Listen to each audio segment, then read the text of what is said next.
ಇಲಾಖೆಯಲ್ಲಿ ಈ ಸರಿ ಅಂದರೆ ಕೌಶಲ್ಯಾಭಿವೃದ್ಧಿ ಇಲಾಖೆಯಲ್ಲಿ ಟ್ರಾನ್ಸ್ಫರ್ ಎಲ್ಲ ಕೌನ್ಸ್ಲಿಂಗ್ ಮೂಲಕ ಮಾಡಬೇಕು ಅಂತ ತೀರ್ಮಾನ ಒಂದು ಬಜೆಟಲ್ಲಿ ಘೋಷಣೆ ಮಾಡಿಸಿದ್ದೀವಿ. ಅದಕ್ಕೆ ಸಂಬಂಧಪಟ್ಟ ಎಲ್ಲ ಕ್ರಮಗಳನ್ನು ಕೈಗೊಳ್ತೀವಿ. ಆಮೇಲೆ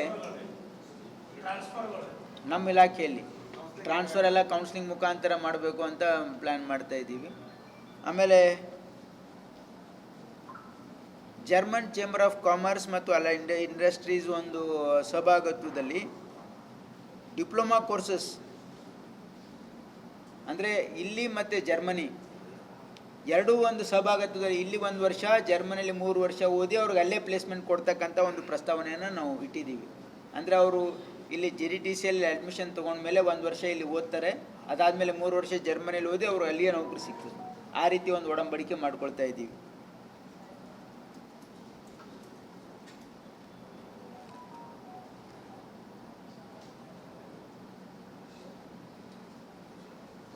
ಆಮೇಲೆ 20,000 ವಿದ್ಯಾರ್ಥಿಗಳಿಗೆ ಭಾಷಾ ತರಬೇತಿ ನೀಡಲು 20 ಕೋಟಿ ರೂಪಾಯಿ ವೆಚ್ಚದಲ್ಲಿ ಜರ್ಮನ್ ಅವರಿಗೆ ಲ್ಯಾಂಗ್ವೇಜ್ ಲ್ಯಾಬ್ಗಳನ್ನು ಎಸ್ಟಾಬ್ಲಿಷ್ ಮಾಡ್ತಾ ಇದ್ದೀವಿ. ಯಾಕಂದರೆ ಭಾಳ ಡಿಮಾಂಡ್ ಇದೆ. ಬೇರೆ ಬೇರೆ ನಮ್ಮ ಜರ್ಮನ್ ಲ್ಯಾಂಗ್ವೇಜಲ್ಲಿ ಓದಿದರೆ ಅವರಿಗೆ ಸ್ಕೋಪ್ ಇದೆ ಅಂಥೇಳಿ.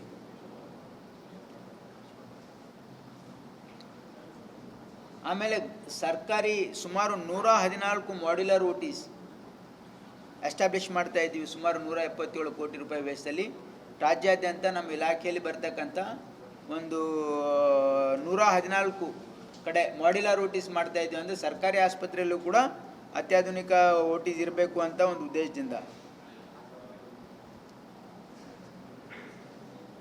ಆಮೇಲೆ ಬಾಗಲಕೋಟೆಯಲ್ಲಿ ಒಂದು ಸರ್ಕಾರಿ ಮೆಡಿಕಲ್ ಕಾಲೇಜ್ ಮಾಡ್ತಾ ಇದ್ದೀವಿ ಹೊಸದು. ಬಾಗಲಕೋಟೆಯಲ್ಲಿ ಒಂದು ಹೊಸ ಸರ್ಕಾರಿ ಮೆಡಿಕಲ್ ಕಾಲೇಜನ್ನು ಮಾಡ್ತಾ ಇದ್ದೀವಿ. ಆಮೇಲೆ ಕೋಲಾರದಲ್ಲಿ ಒಂದು PPP ಮಾಡೆಲಲ್ಲಿ ಒಂದು ಮೆಡಿಕಲ್ ಕಾಲೇಜನ್ನು ಹೊಸದಾಗಿ ಮಾಡ್ತಾ ಇದ್ದೀವಿ.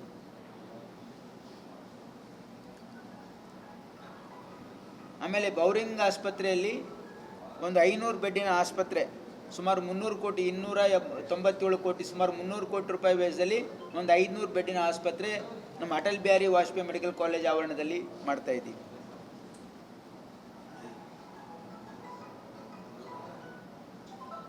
ಆಮೇಲೆ ನಮ್ಮ ಇಲಾಖೆಯ ಅಂದರೆ ನಮ್ಮ ಇಲಾಖೆ ವ್ಯಾಪ್ತಿಯಲ್ಲಿ ಬರ್ತಕ್ಕಂಥ 22 ಸರ್ಕಾರಿ ಮೆಡಿಕಲ್ ಕಾಲೇಜ್ಗಳಲ್ಲಿ ಅಲೈಡ್ ಹೆಲ್ತ್ ಸೈನ್ಸಸ್ ಕೋರ್ಸಸ್ಸನ್ನು ಪ್ರಾರಂಭ ಮಾಡ್ತಾ ಇದ್ದೀವಿ. ಈಗ ಅದ್ರ ಬಿಲ್ಡಿಂಗ್ ಗುಲ್ಬರ್ಗಾದಲ್ಲಿ ಮಾಡ್ತಾ ಇದ್ದೀವಿ. ಬೇರೆ ಬೇರೆ ಕಡೆ ಈಗ ಗುಲ್ಬರ್ಗ ಮತ್ತು ಮೈಸೂರಲ್ಲಿ ಬಿಲ್ಡಿಂಗ್ ಮಾಡ್ತಾ ಇದ್ದೀವಿ 50 ಕೋಟಿ ವೆಚ್ಚದಲ್ಲಿ. ಆದರೆ ಇಡೀ ಎಲ್ಲ ಮಿಕ್ಕಿ 20 ಮೆಡಿಕಲ್ ಕಾಲೇಜುಗಳಲ್ಲೂ ಕೂಡ ಅಲೈಡ್ ಹೆಲ್ತ್ ಸೈನ್ಸಸ್ ಕೋರ್ಸಸ್ಸನ್ನು ಈ ಸರಿ ಪ್ರಾರಂಭ ಮಾಡ್ತಾ ಇದ್ದೀವಿ.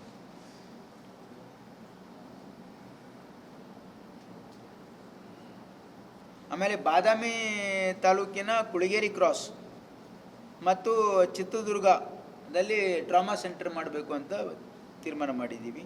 ಬಜೆಟ್ ಘೋಷಣೆ ಆಗಿದೆ.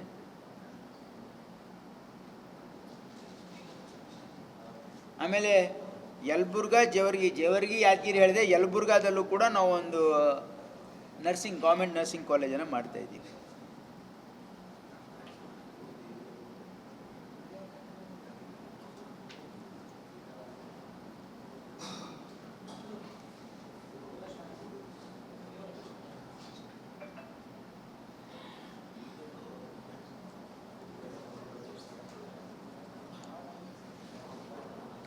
ರಾಯಚೂರಲ್ಲಿ PPP ಮಾದರಿಯಲ್ಲಿ ಜವಳಿ ಪಾರ್ಕ್,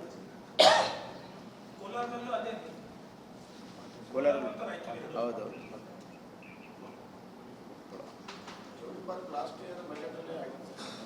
ಅದು ಇಲ್ಲ, ರಾಯಚೂರಿಗೆ ಆಗಿರಲಿಲ್ಲ.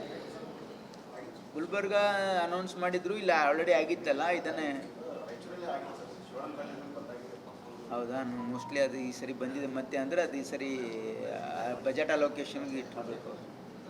ಈ ರೀತಿ ಕಲಬುರಗಿಗೆ ಮತ್ತು ಕಲ್ಯಾಣ ಕರ್ನಾಟಕಕ್ಕೆ ಮತ್ತು ಇಡೀ ಕರ್ನಾಟಕ ರಾಜ್ಯದಲ್ಲೂ ಕೂಡ ಇವತ್ತು ಇದಲ್ಲದೆ ನಮ್ಮ ವೈದ್ಯಕೀಯ ಶಿಕ್ಷಣ ಇಲಾಖೆಯಲ್ಲಿ ನಾವು 16 ಮೆಡಿಕಲ್ ಕಾಲೇಜುಗಳಲ್ಲಿ ಸೀಟನ್ನು ಹೆಚ್ಚಿಗೆ ಮಾಡಲಿಕ್ಕೆ ಪ್ರಸ್ತಾವನೆಯನ್ನು ಸಲ್ಲಿಸಿದ್ದೀವಿ. ಪ್ರತಿ ಕಾಲೇಜಲ್ಲಿ 50 ಸೀಟು, ಪ್ರತಿ ಕಾಲೇಜಲ್ಲಿ 50 ಸೀಟು ಅಂತಂದರೆ 800 ಸೀಟು ಗೌರ್ಮೆಂಟ್ ಕೋಟಾದಲ್ಲಿ ಇನ್ಕ್ರೀಸ್ ಮಾಡ್ತಕ್ಕಂಥ ಒಂದು ಅಪ್ಲಿಕೇಶನ್ ಈಗಾಗಲೇ NMCಗೆ ಹಾಕಿದ್ದೀವಿ ನಾವು. ಆದ್ದರಿಂದ ಈ ರಾಜ್ಯದ ಪ್ರತಿಭಾವಂತ ಮಕ್ಕಳಿಗೆ ಅನುಕೂಲ ಆಗಲಿದೆ. ಮತ್ತು ಅದಲ್ಲದೆ ಒಂದು 1000ಕ್ಕೂ ಹೆಚ್ಚು PG ಸೀಟ್ಸು ಗೌರ್ಮೆಂಟ್ ಮೆಡಿಕಲ್ ಕಾಲೇಜುಗಳಲ್ಲಿ ಅನ್ಯಾನ್ಸ್ ಮಾಡೋದಕ್ಕೆ ನಾವು ಪ್ರಸ್ತಾವನೆ ಸಲ್ಲಿಸಿದೆ. ಯಾಕಂತ ತಮ್ಗೆ ಗೊತ್ತಿರೋ ಹಾಗೆ PG ಸೀಟ್ಸಿಗೆ ಭಾಳ ದೊಡ್ಡ ಬೇಡಿಕೆ ಇದೆ. ಪಾಪ ಮಕ್ಕಳು ಭಾಳ ಕಷ್ಟಪಟ್ಟು ಓದಿ ಅವರಿಗೆ ಮೆರಿಟೋರಿಯಸ್, ಯಾಕಂದರೆ ಗೌರ್ಮೆಂಟ್ ಕೋಟಾದಲ್ಲಿ ನಾವು ಇನ್ಕ್ರೀಸ್ ಮಾಡಿದರೆ ಅವ್ರಿಗೆ ಯಾವುದೂ ವೆಚ್ಚ ಇರಲ್ಲ, ಫ್ರೀ ಆಫ್ ಕಾಸ್ಟ್ ಇರುತ್ತೆ. ಹಾಗಾಗಿ ನಮ್ಮ ರಾಜ್ಯದ ಮಕ್ಕಳಿಗೆ ಅನುಕೂಲ ಮಾಡಲಿಕ್ಕೆ ಸುಮಾರು 1000ಕ್ಕಿಂತ ಜಾಸ್ತಿ, ಅದು ಕರೆಕ್ಟ್ ಫಿಗರ್ ನಿಮ್ಗೆ ಹೇಳ್ತೀನಿ ನಾನು ನೆಕ್ಸ್ಟ್ ಟೈಮು, ಅದಕ್ಕೆ ಎಷ್ಟು ಅಪ್ರೂವ್ ಆಗ್ತದೆ ಗೊತ್ತಿಲ್ಲ. ಆದರೆ ನಾವು NMCಗೆ ಒಂದು ಪ್ರಸ್ತಾವನೆಯನ್ನು ಸಲ್ಲಿಸಿದ್ದೀವಿ. ಅಂದರೆ ನಾವು ಅಪ್ಲೈ ಮಾಡಿದ್ದೀವಿ announcement of PG seat, and most of them are clinical seats. ಇದು ಕ್ಲಿನಿಕಲ್ ಸಬ್ಜೆಕ್ಟ್ಸಲ್ಲಿ ಮೆಡಿಸನ್, ಸರ್ಜರಿ, ಆರ್ಥೋಪೆಡಿಕ್ಸ್, ಡರ್ಮ್ಯಾಟೊಲಜಿ, ಆಮೇಲೆ ರೇಡಿಯಾಲಜಿ, ಸೈಕ್ಯಾಟ್ರಿ, ಆರ್ಥೋಪೆಡಿಕ್ಸ್, ಅನಸ್ಥೀಸಿಯಾ, ಇವೆಲ್ಲ ಏನು ಕ್ಲಿನಿಕಲ್ ಅತಿ ಹೆಚ್ಚು ಬೇಡಿಕೆ ಇರತಕ್ಕಂಥ ಕೋರ್ಸಸ್ಗಳು. General medicine, radiology, dermatology, general surgery, OBG, obstetrics and gynaecology, ಮತ್ತು ನಿಮ್ಮ ಅನಸ್ಥೀಸಿಯಾ, ಇವೆಲ್ಲ ಏನು ಬೇಡಿಕೆ ಅಂದರೆ ಕ್ಲಿನಿಕಲ್ ಸಬ್ಜೆಕ್ಟ್ಸಿಗೆ ನಾವು ಅನೌನ್ಸ್ಮೆಂಟ್ ಸುಮಾರು 1000ಕ್ಕಿಂತ ಹೆಚ್ಚಿಗೆ ಸೀಟನ್ನು ಅನೌನ್ಸ್ಮೆಂಟಿಗೆ ನಾವು ಪ್ರಸ್ತಾವನೆ ಸಲ್ಲಿಸಿದ್ದೀವಿ. ಈಗ ಕೇಳ್ಬೋದು ನೀವು ಪ್ರಶ್ನೆ.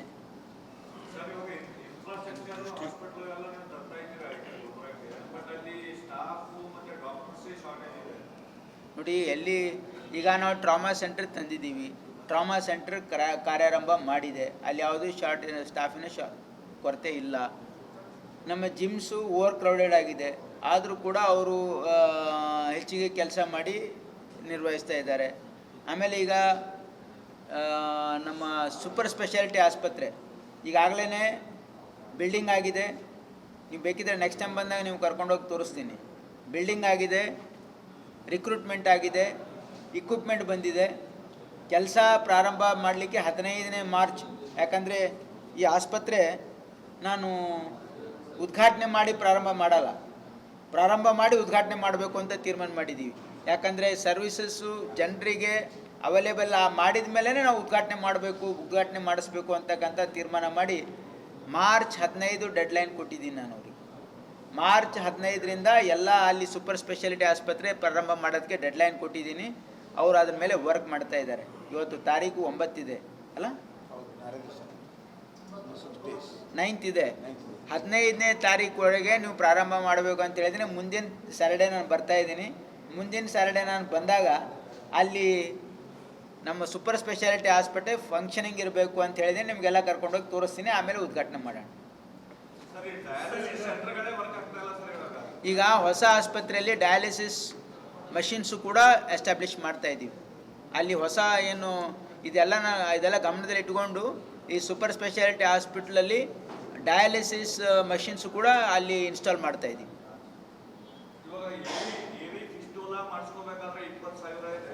ಕರೆಕ್ಟು. ಈಗ ಈ ಸೂಪರ್ ಸ್ಪೆಷಾಲಿಟಿ ಆಸ್ಪತ್ರೆ ಆದಮೇಲೆ ಈಗ ಅಲ್ಲಿ ಅದು ಅವಕಾಶ ಇರ್ತದೆ.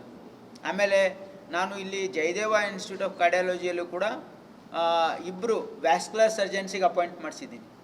ವ್ಯಾಸ್ಕ್ಯುಲರ್ ಸರ್ಜರಿಗೆ ಇಲ್ಲಿ ವ್ಯವಸ್ಥೆ ಇರಲಿಲ್ಲ. ವ್ಯಾಸ್ಕ್ಯುಲರ್ ಸರ್ಜನ್ಸ್ಗೆ 2 ಅಪಾಯಿಂಟ್ ಮಾಡಿಸಿ ಅವರಿಗೆ ಸಪ್ರೇಟ್ ಒಂದು OT, ಆಮೇಲೆ ಅವರಿಗೆ ಒಂದು ಸೆಪ್ಟಿಕ್ OT ಕೊಡಿಸಿ ಅದಕ್ಕೆ ನಾವು ಬಿಲ್ಡಪ್ ಮಾಡ್ತಾಯಿದ್ದೀವಿ. ಯಾಕಂದರೆ ಈಗ ಯಾವುದಾದ್ರೂ ಇಲ್ಲಿ ವ್ಯಾಸ್ಕ್ಯುಲರ್ ಸರ್ಜರಿ ಬೇಕಾಗಿದ್ದರೆ ಅವರು ಬೆಂಗಳೂರಿಗೆ ಹೋಗಿ ಜೈನ್ ಆಸ್ಪತ್ರೆ, ಇಲ್ಲಾಂದರೆ ನಮ್ಮ ಜಯದೇವ, ಅಲ್ಲಿ 2 ಕಡೆ ಇದೆ ಗೌರ್ಮೆಂಟಲ್ಲಿ. ಅಂದರೆ ಗೌರ್ಮೆಂಟಲ್ಲಿ ಜಯದೇವ, ಪ್ರೈವೇಟಲ್ಲಿ ಜೈನಲ್ಲಿ ಹೋದರೆ ಕಾಸ್ಟ್ ಆಗುತ್ತೆ, ಕಮ್ಮಿ ಆಗುತ್ತೆ ಸ್ವಲ್ಪ, 1 ಲಕ್ಷ ರೂಪಾಯಿಗಿಂತ ಕಮ್ಮಿ ಆಗೋಲ್ಲ. ಅದು ನಮ್ಮ ಜಯದೇವ ಹೋದರೆ ಫ್ರೀ ಆಗುತ್ತೆ. ಅದಕ್ಕೆ ಈ ಜಯದೇವದಲ್ಲೂ ಕೂಡ ಕಲ್ಯಾಣ ಕರ್ನಾಟಕ ಭಾಗದ ಜನರಿಗೆ ವ್ಯಾಸ್ಕ್ಯುಲರ್ ಸರ್ಜರಿ ಎಮರ್ಜೆನ್ಸಿ ಇರ್ತದೆ, ಇಲ್ಲಾಂದರೆ ಕಾಲು ಹೋಗುತ್ತೆ ಪಾಪ ಅವ್ರದ್ದು. ಹಾಗಾಗಿ ಅದಕ್ಕೆ ಇಲ್ಲೇ ನಾನು ಎಸ್ಟಾಬ್ಲಿಷ್ ಮಾಡ್ತಾಯಿದ್ದೀನಿ. ಇಬ್ಬರು ಡಾಕ್ಟರ್ಸಿಗೆ ಆಲ್ರೆಡಿ ಅಪಾಯಿಂಟ್ ಮಾಡಿದ್ದೆ, ಅವ್ರು ಕೆಲಸ ಸ್ಟಾರ್ಟ್ ಮಾಡಿದ್ದಾರೆ. ಸರಿ, ರಾಜ್ಯ ಸರ್ಕಾರ ಮಂಡಿಸಿದ ಬಜೆಟ್ ಕೇವಲ ಒಂದು ಸಮುದಾಯಕ್ಕೆ ಓಲೈಸುವ ಬಜೆಟ್. ನೋಡಿ, ಇವರು ಆ BJP ಅವರಿಗೆ ಮಾಡೋಕ್ಕೆ ಕೆಲಸ ಇಲ್ಲ. ಯಾಕಂದರೆ ಇದು ಒಂದು ಮೈನಾರಿಟಿ, ಅಂದರೆ ಒಬ್ರಿಗಲ್ಲ, ಅದು ಮೈನಾರಿಟಿಯಲ್ಲಿ ಯಾವ್ಯಾವ ಕಮ್ಯುನಿಟಿ ಬರ್ತದೆ ಗೊತ್ತದಲ್ಲ ನಿಮಗೆ.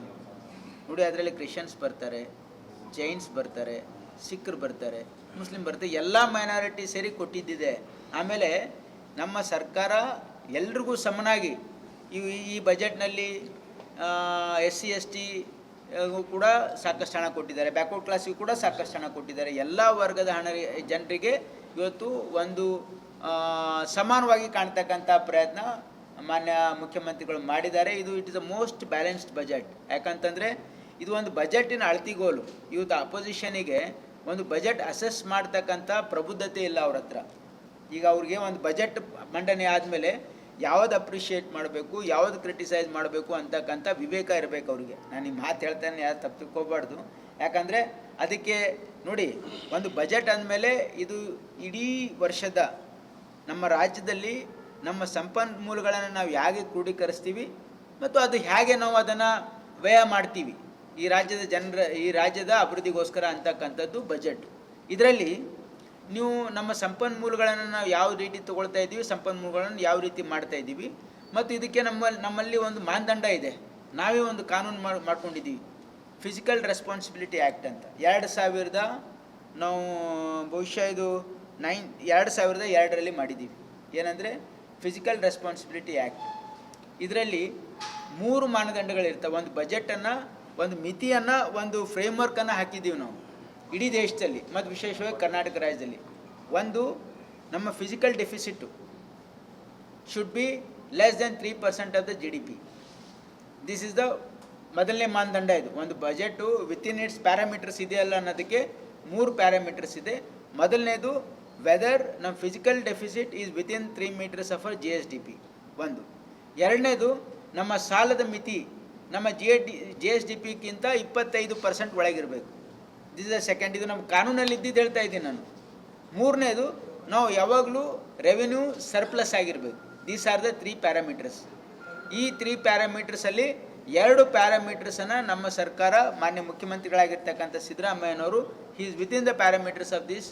ಈ 2 ಪ್ಯಾರಾಮೀಟರ್ ಒಳಗೆ ಇಟ್ಟಿದ್ದಾರೆ. ಏನಂದರೆ 3%ಕ್ಕಿಂತ ಕಮ್ಮಿ ನಮ್ಮ ಫಿಸಿಕಲ್ ಡೆಫಿಸಿಟ್ ಇದೆ,